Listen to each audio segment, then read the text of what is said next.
Hello friends, आप देख रहे हैं स्किल चार्ज और आज हम आपके लिए लेके आए हैं अपने जावास्क्रिप्ट कोर्स की सेकंड वीडियो। फर्स्ट वीडियो में हमने जाना था जावास्क्रिप्ट का बेसिक इंट्रो और आज सेकंड वीडियो में हम जानेंगे वेरिएबल्स और टाइप्स के बारे में। So let's start the video with variables.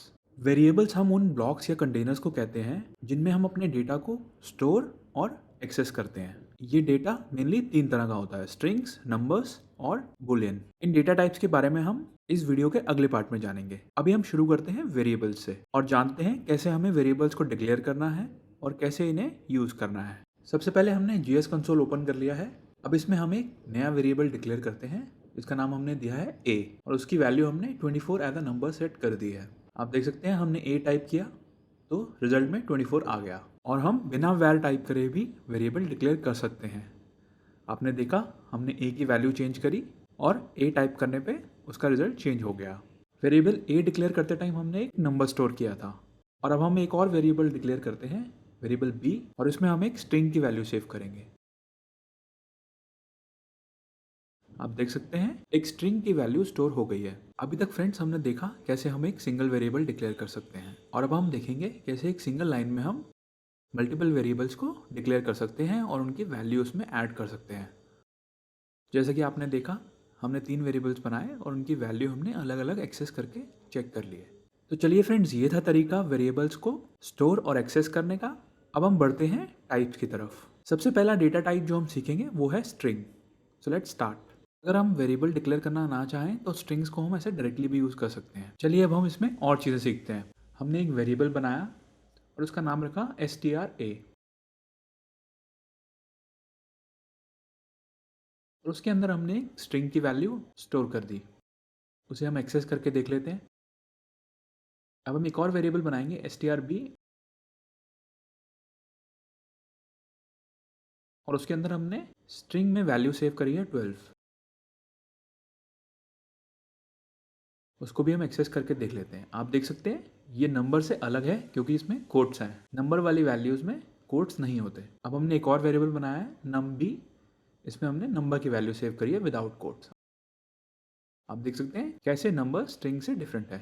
Numbers के बारे में हम डिटेल में जानेंगे, उससे पहले हम जानते हैं मल्टीलाइन स्ट्रिंग्स के बारे में। हमने एक मल्टीलाइन स्ट्रिंग के नाम से वेरिएबल डिक्लेयर करा और उसके अंदर हमने स्ट्रिंग की वैल्यू ऐड करी, बट उस स्ट्रिंग की वैल्यू को हमने बैकवर्ड स्लैश यूज़ करके मल्टीपल लाइंस में डिवाइड कर दिया और अब हम इसे एक्सेस करके देख लेते हैं। तो आप देख सकते हैं जब हम इसे एक्सेस करते हैं तो ये सिंगल लाइन में आती है। मल्टी लाइन स्ट्रिंग्स का यूज़ हम अपने कोड को क्लीन रखने के लिए करते हैं। चलिए फ्रेंड्स, अब हम सीखेंगे कैसे हम दो स्ट्रिंग्स को आपस में ज्वाइन कर सकते हैं। हमने सबसे पहले एक वेरिएबल a बनाया, उसमें हमने वैल्यू स्टोर करी है स्ट्रिंग, और हमने एक और वेरिएबल बनाया b, उसमें हमने वैल्यू स्टोर करी है दिस इज अ, और साथ में हमने एडिशन का साइन यानी प्लस यूज करके वेरिएबल a की वैल्यू को कॉल किया है। अब आप देख सकते हैं रिजल्ट में स्ट्रिंग ज्वाइन होके आ गई है। अब हम एक और वेरिएबल बनाते हैं c और उस वेरिएबल में हमने वैल्यू सेव करी है शॉर्ट एज अ स्ट्रिंग। हम एक और वेरिएबल बनाते हैं d और उसमें हम एडिशन करते हैं c प्लस a का और d की वैल्यू को हमने कॉल किया है। तो आप देख सकते हैं हमारी स्ट्रिंग ज्वाइन होके आ गई है। और आप ये भी देख पा रहे हैं कि हमने दो वर्ड्स को ज्वाइन किया तो उनके बीच में स्पेस ऐड नहीं हुआ। उसके लिए अब हम एक और वेरिएबल बनाएंगे e और उसमें हम c और a को ऐड करते टाइम एक और स्ट्रिंग बीच में ऐड करेंगे जो कि बस एक सिंगल स्पेस होगा। चलिए अब हम अपने वेरिएबल को कॉल करके देखते हैं। हमने e को कॉल किया और आप देख सकते हैं रिजल्ट में जो स्ट्रिंग आई है उसमें बीच में स्पेस है। चलिए फ्रेंड्स, अब हम स्ट्रिंग के मेथड्स और प्रॉपर्टीज के बारे में सीखते हैं। हमने एक वेरिएबल बनाया वेरिएबल s और उसमें हमने एक स्ट्रिंग ऐड करी है। चलिए अब हम इस स्ट्रिंग की लेंथ चेक करते हैं। हमने वेरिएबल के आगे डॉट लेंथ ऐड किया है और जब हम इसे रन करेंगे तो हमें ये स्ट्रिंग की करेक्टर लेंथ शो कर देगा। आप देख सकते हैं वैल्यू आ गई है 38। ऐसे ही अब हम अपनी स्ट्रिंग में कुछ मॉडिफिकेशंस करके देखते हैं। हमने वेरिएबल के आगे ऐड किया टू अपर केस, उसके बाद हमने ब्रैकेट्स ऐड करे। तो आप देख सकते हैं हमारी पूरी स्ट्रिंग अपर केस में हो गई है। ऐसे ही हम लोअर केस में कन्वर्ट करके देखते हैं। सिमिलरली लोअर केस में भी ये डिस्प्ले कर रहा है, बट ये चेंजेस टेम्परेरी हैं। अगर हम अपने वेरिएबल को कॉल करते हैं तो आप देख सकते हैं उसकी वैल्यू चेंज नहीं हुई है। अपने स्ट्रिंग में परमानेंट चेंजेस करने के लिए हमें एक नया वेरिएबल बनाना है और अपने पुराने वेरिएबल को मॉडिफाई करके उस न्यू वेरिएबल में सेव कर देना है।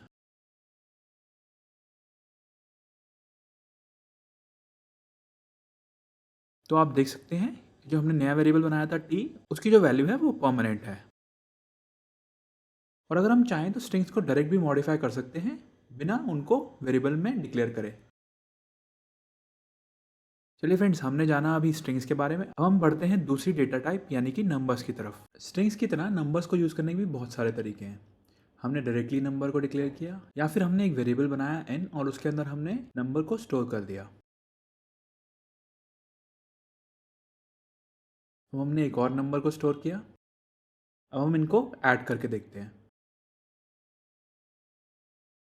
हमने m+n किया और वैल्यू आ गई 28।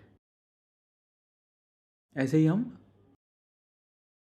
सब्ट्रैक्शन करके देखते हैं। हमने n-m करा और वैल्यू आ गई 4। अब हम इनको मल्टीप्लाई करके देखते हैं। ऐसे ही हम डिवाइड करके भी देख लेते हैं। आप देख सकते हैं डिवीजन के बाद वैल्यू आ गई है। और अपने नंबर्स को हम प्रोसेस वेरिएबल डिक्लेयर करके भी कर सकते हैं। चलिए इसको ट्राई करके देखते हैं। हमने पहले एक वेरिएबल बनाया a, उसकी वैल्यू रखी 20। एक वेरिएबल बनाया b, उसकी वैल्यू हमने रखी 5। हम अब एक नया वेरिएबल बनाएंगे c और उसमें डिवीजन करेंगे a बाय b की। तो आप देख सकते हैं c की वैल्यू 4 आई है। ऐसे ही हम एक वेरिएबल बनाते हैं d और एक वेरिएबल बनाते हैं e, और e में हम फिर से a बाय d करके देखते हैं। तो आप देख सकते हैं e की वैल्यू आई है, बट ये वैल्यू डेसिमल्स में है। अब इसे हम राउंड करके देखते हैं।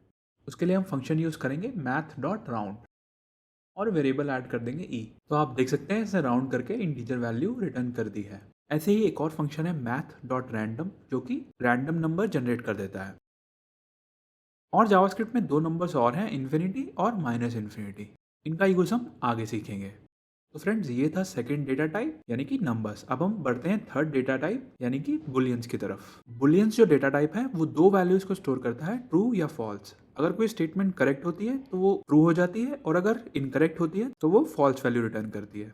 चलिए अब इसके बारे में जानने के लिए हमने दो वेरिएबल्स बनाए a और b और उनको अलग वैल्यूज दे दी हैं। अब हम चेक करते हैं a और b इक्वल है कि नहीं। जावास्क्रिप्ट में इक्वालिटी चेक करने के लिए हम ट्रिपल इक्वल साइन का यूज करते हैं। तो जैसे कि आप देख सकते हैं, क्योंकि 16 और 12 इक्वल नहीं है तो आंसर फॉल्स आया है। ऐसे ही अब हम एक्सक्लेमेशन मार्क यूज करके a not equal to b check करते हैं। तो देखिए उसका आंसर आया है ट्रू। चलिए अब हम स्ट्रिंग्स के साथ सेम चीज चेक करते हैं। हमने दो वेरिएबल्स बनाए। फर्स्ट में हमने राहुल नेम सेव किया और सेकंड में हमने सेव किया नेहा। अब इन्हें हम इक्वल और अनइक्वल चेक कर लेते हैं। तो आप देख सकते हैं आंसर आ गया है। अब हम वेरिएबल c में d की वैल्यू सेव कर लेते हैं और फिर से चेक करते हैं। अब आप देख सकते हैं क्योंकि c और d दोनों में ही नेहा नेम सेव्ड है तो इसलिए आंसर ट्रू आ गया है। चलिए फ्रेंड्स, आज हमने सीखा जावास्क्रिप्ट में वेरिएबल्स और टाइप्स के बारे में। उम्मीद करते हैं ये वीडियो आपको अच्छी लगी होगी। इसे लाइक और शेयर करना ना भूलें और साथ ही हमारे चैनल को सब्सक्राइब करें ताकि इस कोर्स की बाकी वीडियोस की नोटिफिकेशन आपको मिल जाए। Thanks for watching and keep learning.